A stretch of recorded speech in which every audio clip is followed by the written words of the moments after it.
Hello, Kentucky. Jason Crowe Jr. almost signed with Kentucky. What led the guy who was almost a sure thing with the Wildcats to sign with Missouri? How strange. Let's get to the news. The fate of Jason Crowe Jr., once considered a near-certain freshman, to wear Kentucky's blue and white, took a surprising turn this week. The five-star point guard in the class of 2026 announced his commitment to the Missouri Tigers, leaving the Wildcats community in a mix of bewilderment and speculation about the factors that led to the decision. The choice, formalized on Crowe's 17th birthday, is a clear example of how college basketball recruiting can be unpredictable even when connections seem solid and personal ties seemingly unshakable. Initially, everything indicated that Kentucky would be the natural destination for Crowe. He had received an offer shortly after Mark Pope took over as Wildcats head coach in April 2024. Furthermore, the closeness between his family and assistant coach Jason Hart seemed to be a significant differentiator in the race for his signature. Crowe's father maintains a long-time friendship with Hart, something that, historically, might have been enough to seal the deal. However, as the Wildcats' pursuit cooled, perhaps reflecting Pope's multiple priorities in his first season at the helm of other universities began to gain traction. And it was Missouri, an SEC rival, that managed to convince the young talent to change course. The situation is peculiar, to say the least. Crowe was seen as a key player for Kentucky's future, especially given his point guard position and his already evident qualities on the court. The leading scorer at this week's Peach Jam, averaging 26.5 points per game. He demonstrates offensive versatility, shooting efficiency, and leadership attributes that would fit perfectly with the dynamic style Pope seeks to implement. Their performance in the summer tournament further reinforces the impression that the Wildcats may have lost a big name to their rivals. While Crowe previously mentioned that distance wasn't an issue, he said he was looking at other teams besides Kentucky. It's hard to ignore the role that the NIL may have played in the decision. Since the NIL rules were implemented, they have significantly altered the dynamics of college recruiting, offering athletes unprecedented financial opportunities. In this scenario, Missouri may have presented an irresistible offer, exploring sponsorship packages or local partnerships that made the choice more advantageous than any other alternative. For a player as young as Crowe, whose market potential is enormous, this reality weighs heavily on the decision-making process. Furthermore, there's the curious timing of the decision. Crowe made the announcement on his birthday, symbolizing an important milestone in his life and career. Perhaps he felt it was time to take control of his future, opting for a less predictable but equally promising path. Still, it's impossible not to notice a certain strangeness in how everything unfolded. How could someone who seems so aligned with Kentucky's plans suddenly completely change direction? This question remains up in the air, fueling debate among analysts and fans. For the Wildcats, Crowe's loss is certainly felt, but it shouldn't be seen as a warning sign. Pope is keeping a close eye on other standout names in the 2026 class. Among them are Jordan Smith Jr., Caleb Holt, Ikena Alozie, Tay Kinney, Caden Samuels, and Daron Rippey Jr.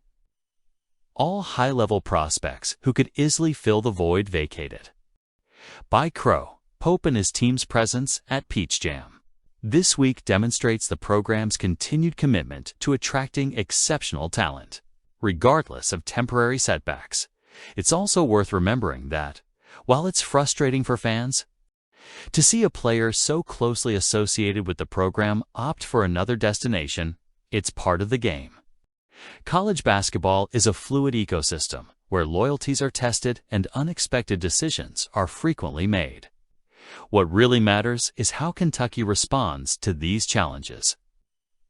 With Mark Pope at the helm, there's reason for optimism. He's our go-to strategist, and we're moving forward. The 2025-26 college basketball season already promises to be more promising for the Kentucky Wildcats, who who have just earned the 4th-ranked ranking in the preseason. Rankings compiled by RotoWire's Ryan Andrade, with Mark Pope in his 2nd year. In Lexington, the team not only cements its reputation as a powerhouse, but also emerges as a serious Final Four contender, reigniting BBN's passion with the promise of a landmark performance. Kentucky's rise to the national stage is no accident. After an impressive debut season under Pope Bay, in which the Wildcats achieved a 3rd-seeded seed and a berth in the Sweet 16, the program appears to be on an upward trajectory, Pope's ability to rebuild the roster masterfully navigating. The dynamic transfer market has been a key differentiator. The offseason brought significant reinforcements, most notably Jaden Quaintance, a former elite recruit from Arizona State.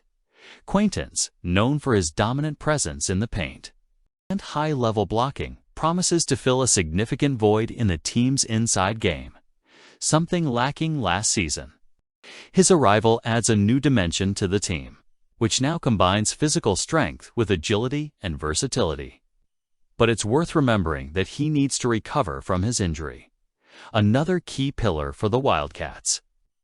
Projected success is point guard Jalen Lowe, whose ability to drive the game with dynamism and intelligence has been widely praised. The duo of Lowe and Quaintance is seen as the backbone of a squad that, according to Andrade, is championship caliber. The chemistry between experienced players and emerging talent, combined with Pope's strategic vision, puts Kentucky in a prime position to face the challenges of one of the most competitive conferences in the country.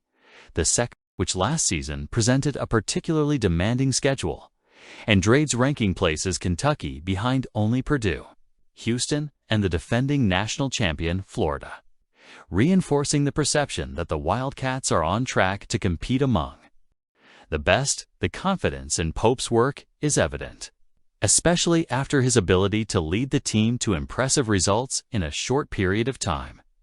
His modern approach, combining strategic recruiting with agile adaptation to the changing landscape of college basketball, has revitalized the program and rekindled the hopes of a fan base that lives and breathes basketball with a unique intensity.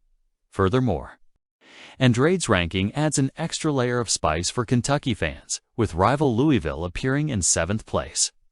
The presence of other top programs, such as St. John's, led by the legendary Rick Pitino, Duke, Michigan, BYU, and UConn, rounds out a top 10 steeped in tradition and talent.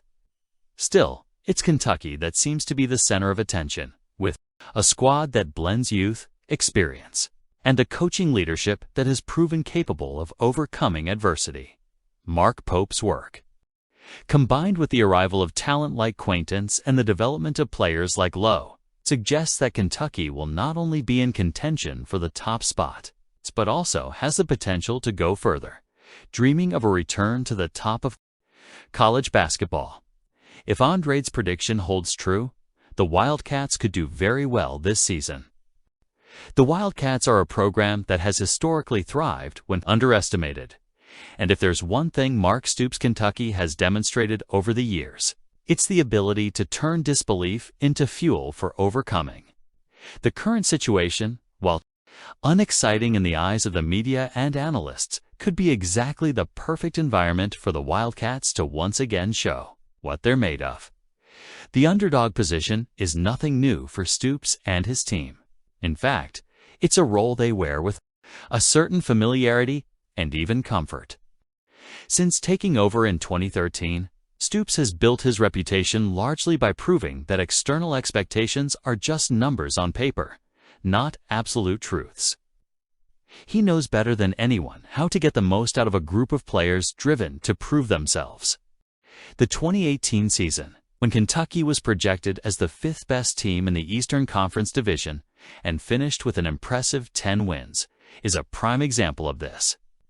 Now, with even more modest predictions for 2025, the coach seems ready to embrace this narrative once again. It puts me in a corner. It lets me fight my way out, Stoops told ESPN, referring to his team's undervalued position. There's something deeply human in that statement, a connection to his roots in Youngstown, Ohio, a city known for its resilience and grit. For Stoops, it's not just about leading a football team. It's about shaping mindsets, creating a culture of hard work and resilience. He doesn't see the pessimistic projections as an insult, but as an opportunity, a chance to rewrite history. With what he's always valued, collective effort and determination, the players seem to internalize this mentality too. Wildcats defensive back Jordan Lovett was blunt when he acknowledged the team's position in the preseason predictions. "We're being overlooked right now, as we should be given the season we had. But that's a good thing. It adds fuel too." The fire, Lovett said. Yazh Pete, another key player on the team, was even more philosophical in his recent comments to Kentucky Sports Radio KSR. "They make it seem like we're a lost cause, but I'd say lost causes are the only things worth fighting for," he said. This perspective reflects a rare maturity in such a young group.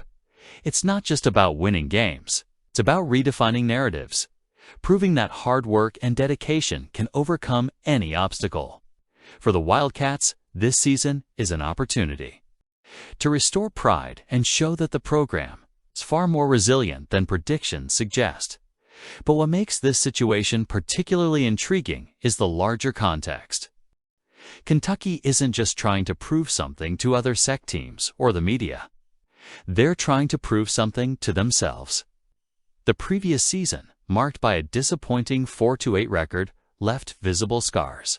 However, those scars can be transformed into points of strength, especially under the leadership of someone like Stoops, who knows how to channel frustration into motivation. The players are aware they have something to prove, both individually and collectively, and this creates a powerful dynamic within the locker room. Furthermore, the season schedule presents several opportunities for the Wildcats to subvert expectations. 5 games in which experts project Kentucky as a double-digit underdog offer clear opportunities for the team to wreak havoc.